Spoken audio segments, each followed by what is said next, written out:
It's one of the biggest socioeconomic issues we're facing. Childcare, its cost and availability. It's a challenge, on the Wasatch Front as well, but in our rural communities, it really is a challenge. Mo Hickey from Voices for Utah Children says in some cases, daycare options are many miles apart. To drop your child off, get to work, come back, go back. At the last legislative session, Mo and other child care advocates pushed for more state funding as millions in federal money set aside for child care during the pandemic has now run out. They did not get what they asked, but there are some resources available to both parents and providers. Everything in this room is brand new today. Kara Jensen runs Owl's Nest Daycare in Centerfield, a small town in Sanpete County.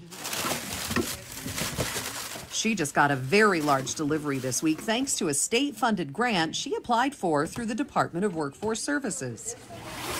It's humbling. I mean, it would have taken me years and years and years to fill this building. I mean, this is, I don't know if I'm allowed to actually say how much all this is, but it was a lot, way more than I could ever afford. And how big is this facility? Filling a growing need in this valley, she expanded her business last year and built this 7,000 square foot facility.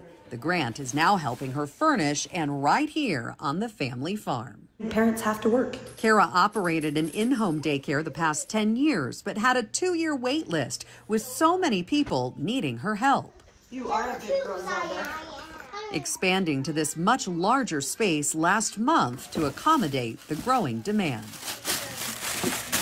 Affordability and accessibility, two of the major stumbling blocks when it comes to childcare, particularly in the rural places here in our state. We have childcare deserts across the state. Why this growing center right in the middle of the state and in between a number of rural communities is so key.